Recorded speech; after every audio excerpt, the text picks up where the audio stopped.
Yeah, let's talk about what's new. And what I want to cover today is what you see on the screen. We're going to talk about the new 1694 series electronic fusing, electronic circuit protection, revamped power supply family, some Series B, really just a refresh and an update, and we'll show you what we're talking about there. 100E contactor line expansion. 100Es aren't anything new. We've had those in the larger contactor family, but those have expanded down into the sub 100 amp category, and we'll talk about what that means. A couple digital tools I just wanted to highlight quickly today. We won't dig into those too far, but I want to show you what's available with our SCCR builder and sensor selection guide. And then last but not least, we'll wrap up and podcast from Rockwell that's pretty cool. So jumping right into it, we're going to start with the 1694 modular control circuit protection. If you're familiar with our product line, this isn't new technology per se. This is a big leap forward in the technology. We had a 1692 I guess you could call it electronic fuse, is kind of what we referred to it as. It was a box product, and what I mean by that is you ordered one part number and you were kind of limited to what that part number came with. There were a few different options, but it was basically, your 24 volt DC in and a few preset circuit sizes on that component, whether it was 1 amp, 2 amp, 4 amp protection coming out on the load side. It kind of limited your capability there. It was a useful product, but it wasn't complete. So let's talk about what this is. If you think about a circuit breaker, we use our supplemental circuit protectors to protect individual items, maybe on equipment, on a machine. It's not a complete branch circuit, but we do want to have line side protection somewhere. And so we'll insert a supplemental breaker. This really performs that same feature, except that kind of think of it in just a low voltage control system setting. And what this pie chart is showing you here is the amount of installed MCBs, or molded case breakers, I guess we could call them miniature circuit breakers, that are out there installed in industrial settings compared to these electronic circuit protectors. And that's why I want to bring this in front of you today, just to familiarize you with the product, and maybe this is something that you could insert into one of your applications. Here's what it looks like. When we say modular, this is why this update and this expansion to this family is so crucial, and it's customizable to what you need. We have 3 different types of modules. You've got your power feed, you have your protection module, and you have distribution. And the way that breaks down, your power feed really is your 24 volt DC power coming in. That's where you're going to select the size, the overall size of this protector.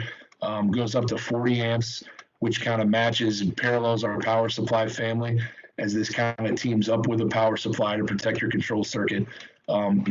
Pretty basic on the power feed. You're going to choose left, center, right mount. The way these all work together, it depends on where your wiring's coming in, how you want to configure it in your panel. DIN rail mount, pretty simple install. From there, we go to the protection module. This is kind of the meat of the product. And think about these as your circuit breakers for your control circuit.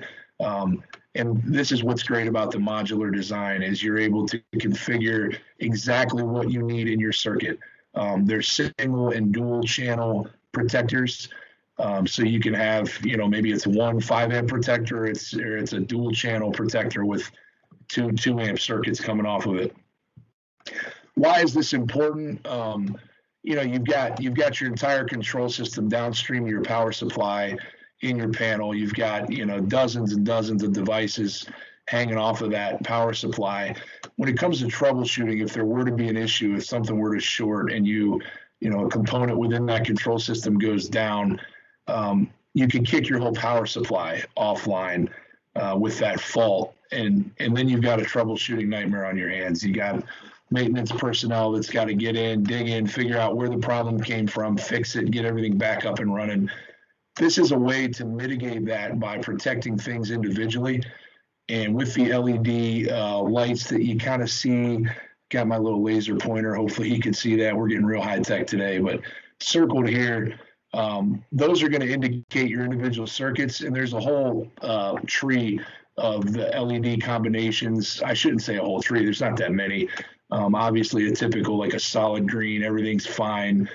There's a yellow, which means, hey, we're at 90% of this circuit's capability or this circuit capacity. Maybe that's running hot, maybe that's not typical, so it gives you a heads up something's amiss. There's some flashing diagnostics and, of course, a flat red to let you know that that circuit has tripped. But your whole control system isn't down. You've lost that particular component. Not only do you just keep that component isolated, you quickly know where the problem's at. So that's a protection module. Again, we're not going to dig in today into individual part numbers. Just know that they are configurable and customizable to what you need in your circuit, in your control system. And then finally, the distribution module is the third element of this component. That would be for your common and your ground that you're just going to loop to all the circuits. You're not identifying them individually, and it just allows you to distribute that through the panel effectively and efficiently. So jumping ahead here, just some quick highlights. Easy install. Again, DIN rail mount. They come ready to clip onto the DIN rail, plug and play, really, as it were, right out of the box. Wire protection. You're going to protect your wiring and the load. The LED diagnostics we've already talked about. Tripping accuracy. It's more accurate from a trip curve perspective than our previous device was. So, the typical, improvements to the technology of the line, plus the usefulness and the efficiency of the product. Just to show you a very rudimentary piece of artwork here. Maybe in a past life, you've got a power supply and a fuse within a terminal block going out to your load.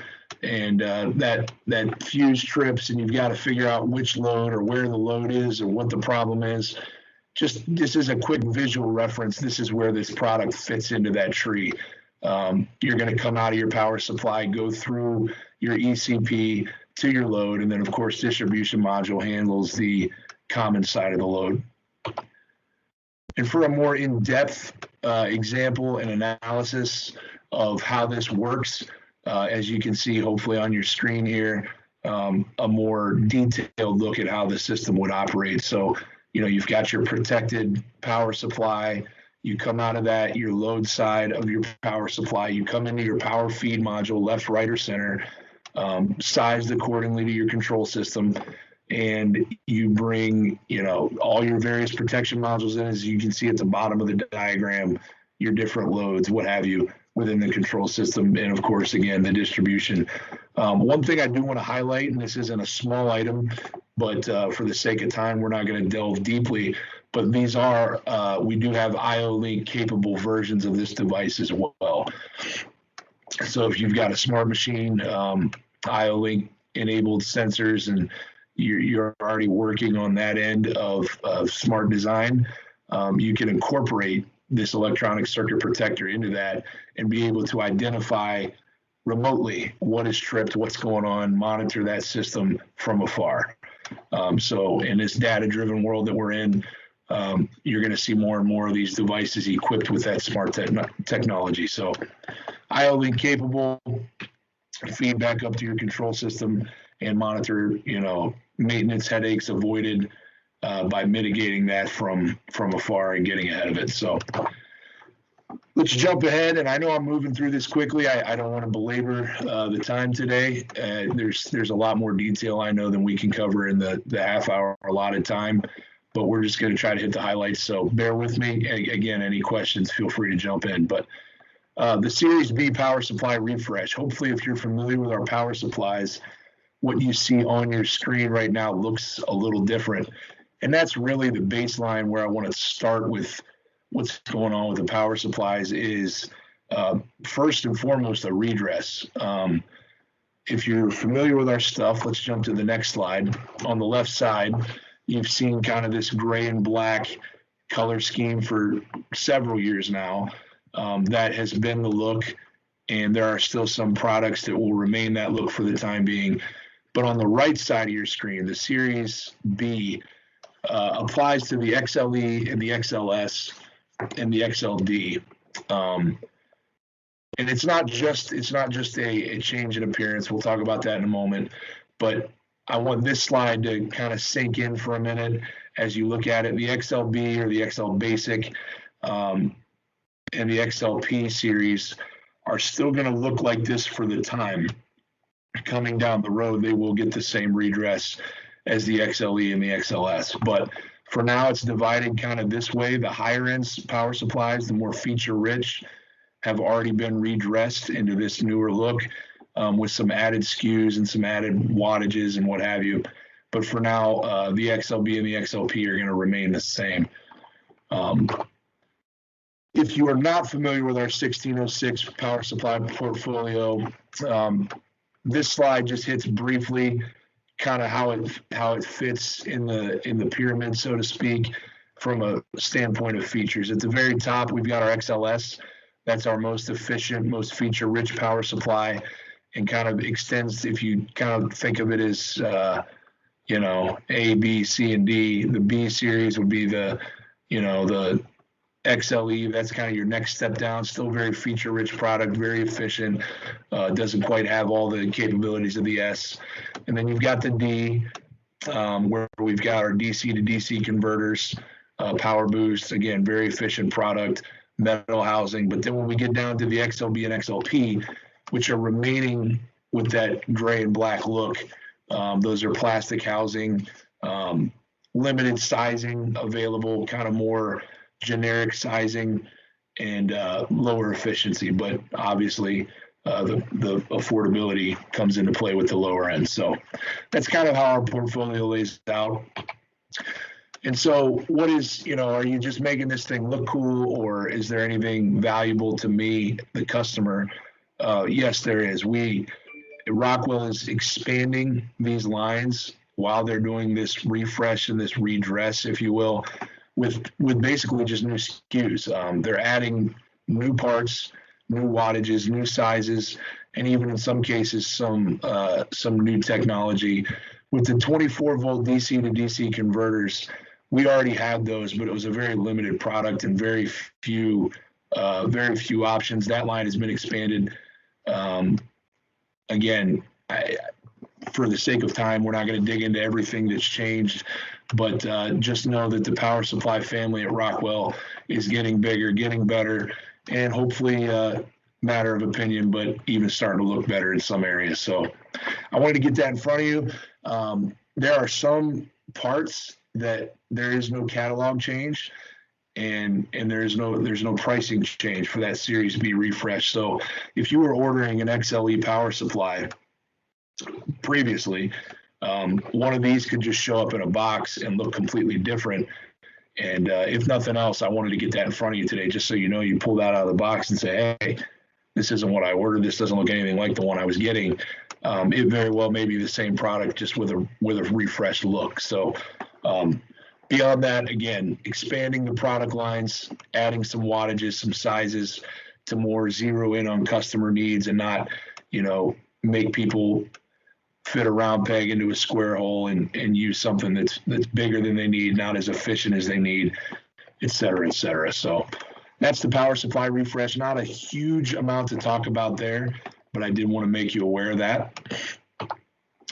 And then let's get into the 100E contactor line. Of course, the 100E has been around. We have had 100Es. They took the place of the 100E, depending on how familiar you are with Rockwell. You will remember the 100D. The 100E was kind of the newer version of that for the larger size contactors up to 2650 amps. Well, Rockwell has expanded that E line all the way down to match and parallel the 100C line when we talk about sub 100 amps. So if you were ordering a 100C 23 amp, there's now going to be a 100E 23 amp available. Does not mean, this is critical for the rest of this conversation, the 100C you're ordering is going nowhere. So why would Rockwell do this? That's what I want to talk about. So we're going to have a parallel or a tiered offering from 9 amps all the way up to 2650. Again, refreshing the portfolio, and really, if you want to boil it all the way down, what's Rockwell doing?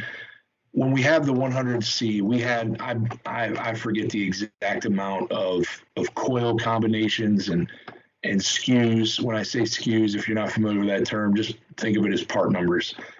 The amount of part numbers that were required stock by vendors like a Rexel was astronomical because of all the different coil voltages you could have, et cetera, et cetera.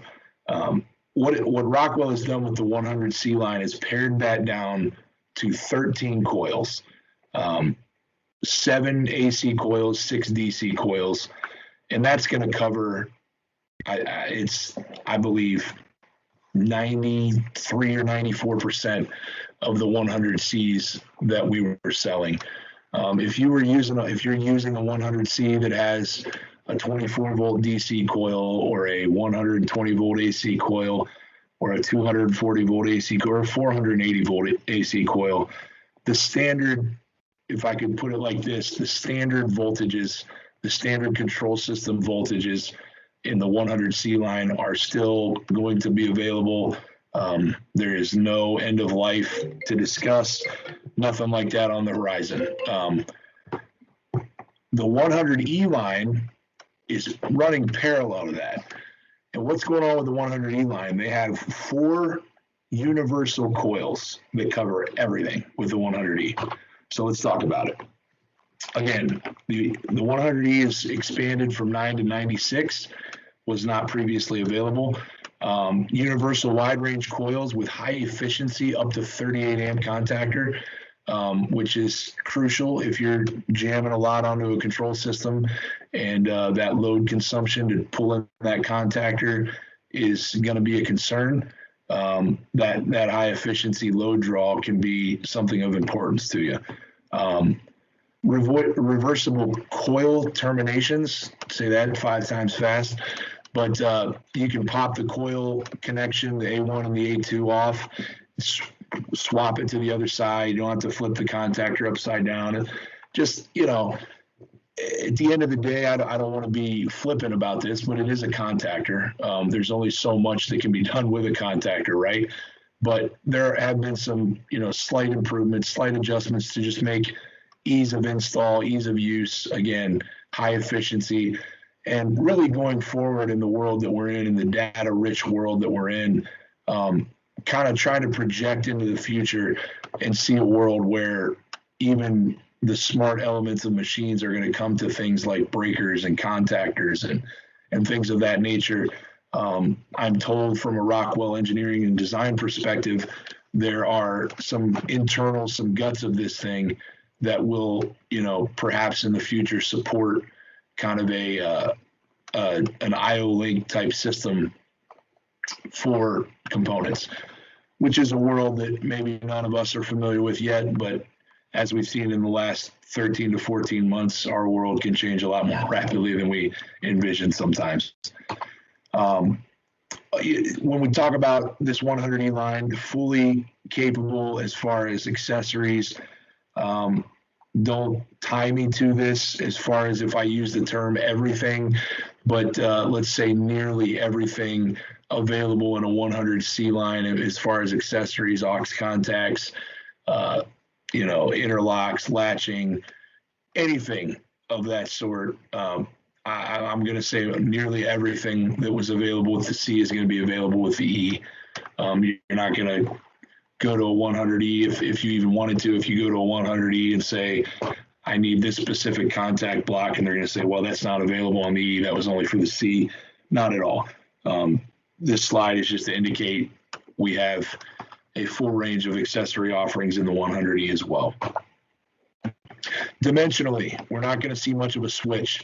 On the top there, you're going to see the 100C footprint. Those numbers are millimeters on the top and left side of each of the boxes. indicating we've got a 4-pole, and then 3 poles from there on top.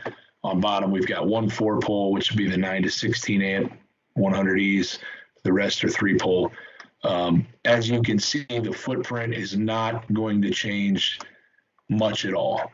There are some tweaks, some slight variations, but as far as the footprint of the panel, I don't think it's going to be a problem when it comes to, we got a 100C in here before, we can't fit the 100E. If you were to update and go with a 100E over a 100C, footprint is not going to be a concern. Engineering and install won't be a concern. So it's an updated line. It's going to run parallel to the C. And I'd say the only time you're going to be forced to go with an E over a C is if you're using some really weird, whacked out kind of corner of the globe somewhere, control voltage or frequency that can only be handled by that new universal coil, as the 100C is just kind of sticking with the workhorse stuff. Again, that covers, I think Rockwell's number is 94% of sales of the 100C are still available. So that's what's going on with the 100E. I know that might create a lot of questions. Hopefully it's not a real scary, it's not a scary thing. There's no end of life here to talk about other than some very oddball, off the wall 100C models. But just wanted to make you aware of that change. And, if you are using 100Cs and you might be interested in looking at a 100E, we can do that as well. But if you're using a 100C and it's in anywhere close to a control voltage that we would consider standard, nothing has to change, nothing will change. Those are still being made. As a matter of fact, just a little side note, Rockwell moved production of the 100C, I think 9 to 23 amps back to Milwaukee. So that's kind of cool news. And they've got a really kind of a client visitor focused automation line building those in Milwaukee again, which hasn't happened in a couple decades. So I think they moved those from Poland back to Milwaukee. So it's not a matter of Rockwell's, trying to do away with the 100C. They just put tens of millions of dollars in investment into making those in the United States. So again, 100E expanding, but it's going to run parallel to the C, not replace it. Hey, Doug. Yes. I've got a couple questions here. So the first question is, what is the difference in life cycle expectancy? Right off the top of my head, Scott, I don't have a number, but I can certainly get that. As far as what I've been told, the mechanical aspects of the contactor are the same. The contacts themselves, the plunger, that sort of thing, the spring inside. So my quick assumption without having the numbers right in front of me, our life cycle and mechanical operations would probably be nearly identical. Okay. Hey, if we could look that up after the webinar and then get that out to everybody on it today. Absolutely. Anybody attached to this meeting, I'll send that number out. Okay.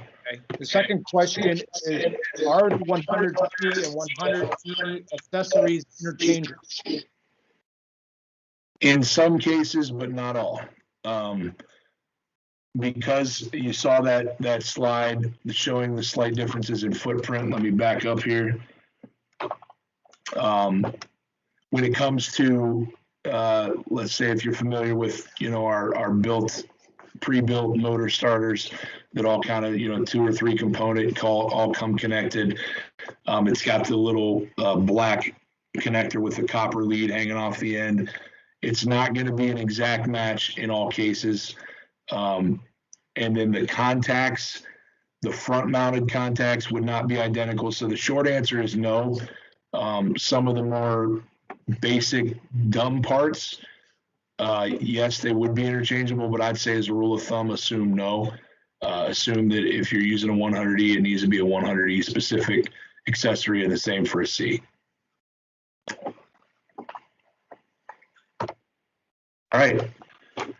Yes, I got a note here. I will get the exact estimate of life cycle operations and get those out, get it kind of a side-by-side on the C and the E.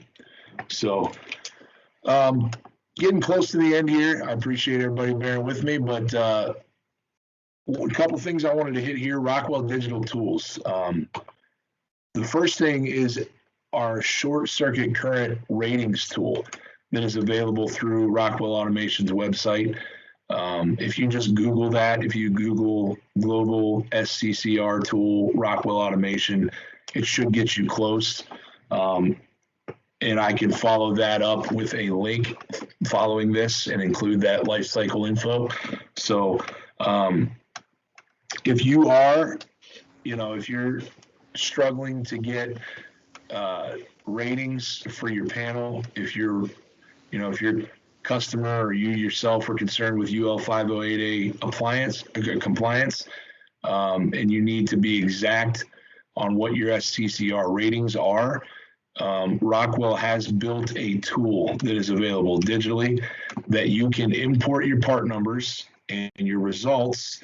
Again, up here up top, you can see it's just from the Rockwell Automation website through the support tab, the global SCCR tool. And if we jump forward here, you'll input your you can do it by circuit. If you've got a protector and then you got down to a device and maybe out to a drive, you input those branch circuits and it will calculate your SCCR. Now, SCCR, if you're familiar with that, that's a discussion that we could spend days and days on. This isn't going to be an SCCR informational session today. I just want you to know this tool is available to the public. And, a general rule of thumb that a lot of people live by is, what's the lowest rated component in your system. However, there are caveats to that don't always make that the case. You could have everything in your system be a 65 kA rating, but some element of the system caused that number to come down below 65 kA. So in any case, there is an SCCR tool. If you weren't aware of that, that's the idea today, make you aware of it. It is available, and it's a fantastic assist if you're trying to get exact and kind of get down into the finer details of your panel rating. Another tool, yes. Can that tool be used for non-Rockwell products? It cannot. This is a Rockwell proprietary system, and I'm sure, as you can imagine, with liabilities, Rockwell is not going to stay up to date with competitive parts and ratings, and so they're not going to include that in their proprietary tool. No. Sensor selection. This one is pretty sweet. If you're in a facility, you're using a lot of sensors. This is something that Rockwell came up with that kind of made my jaw drop a little bit. But this sensor selection tool is built to where, let's say you've never seen a Rockwell part number in your life. You have no idea what Rockwell sensor offering is, but you do know your application, which I'm sure many of you on this call, you know your application better than anybody else. Now, what I have taken a snapshot of here, these specific, you see a bottle, a milk jug, this list extends down, 3 or 4 screen lengths, just some of the most random stuff. It's hilarious. If you're sorting whatever it is, you'd be shocked at the different, we see here, we've got baked goods, hydraulic power unit. It's amazing the amount of stuff they have listed here. And so you just click on that area. So if you're in a bottling facility, that's the example I used, as we'll go to the next slide. You're in a bottling facility, you click on bottle, and then it kind of gives you some check boxes. What are you looking at? Is it a clear bottle? Is it a plastic cap, a metal cap? And depending on the complexity of the operation, it'll have more or less check boxes. Kind of check roughly what you need. and it will spit out, as you can see on the right side of the screen here, a list of sensors that it believes compatible with your operation. And so I think it's awesome. Is it completely accurate? I would say, in my experience, it gets you pretty darn close. And if you pair this up with a question submitted to a specialist on our team, we could get you set up with a sensor in no time. Just kind of eliminates that middle ground of, if you call me up and say I need a sensor, I'm going to have to quiz you on, what's your application, maybe even have to come out and take a look at exactly what we're doing. Whereas this can get you close and get you a couple part numbers, give somebody a call and say, hey, here's what I got, here's my application, would this or this work better? And we can have a discussion and get something taken care of. But if nothing else, if you're a nerd like me, it's kind of fun to play around with. So that is available from Rockwell. It's called the Sensor Selection Tool.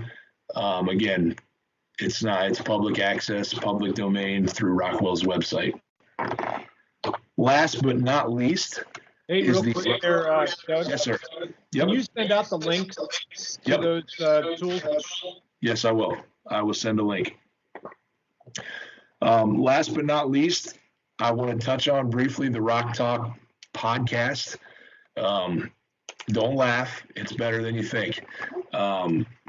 So it's Bill Martin, and he has different guests on. Bill Martin is a product manager in Milwaukee, has worked in all facets of the IC business. Great guy, incredibly smart.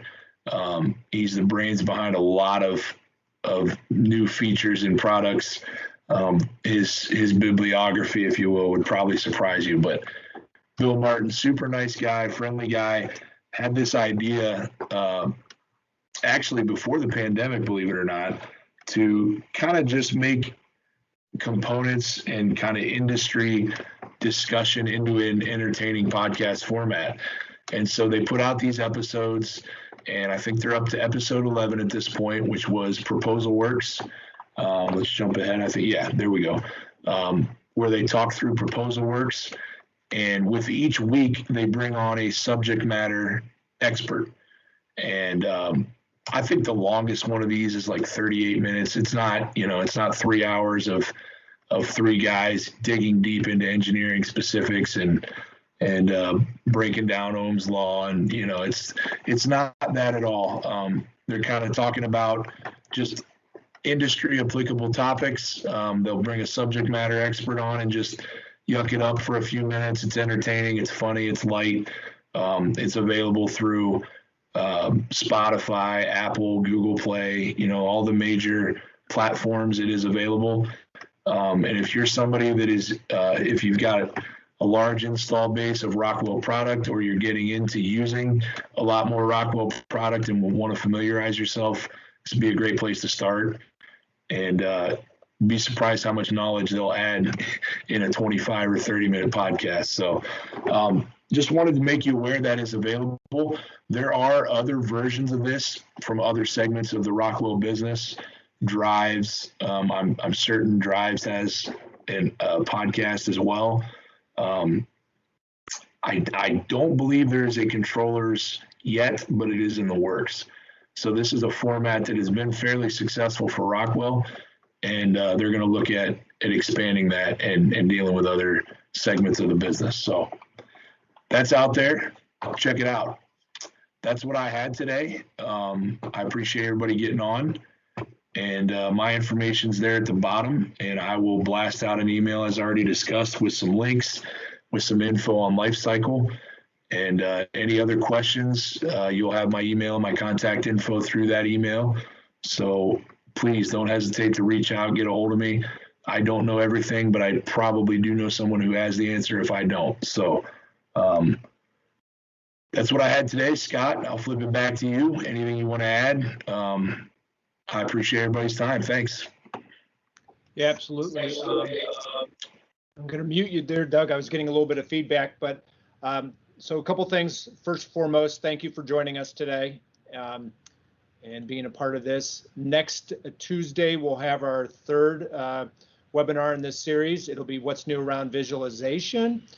And shortly after the conclusion of this webinar, I'll be sending out a SurveyMonkey link to everybody that participated today. Use the link if there's a question that comes up that you didn't ask during today's webinar, you want additional information, whatever it may be. It's a way of reaching back out to Doug and myself and asking for additional information. So I take a look at the SurveyMonkey results that come in, and we get those fielded for you. So we appreciate your feedback and your questions. And at this point, I'm going to go through and make sure that there's no more questions in the chat. I don't see any. I don't see any hands raised. One last chance to ask a question before we'll call this a webinar conclusion. So any last questions? Going once? Going twice? All right. Thank you, everybody. Have a great rest of your day, and we look forward to having you join us next week, 10 a.m. on Tuesday for What's New in Visualization. So thanks, everybody. Have a great day.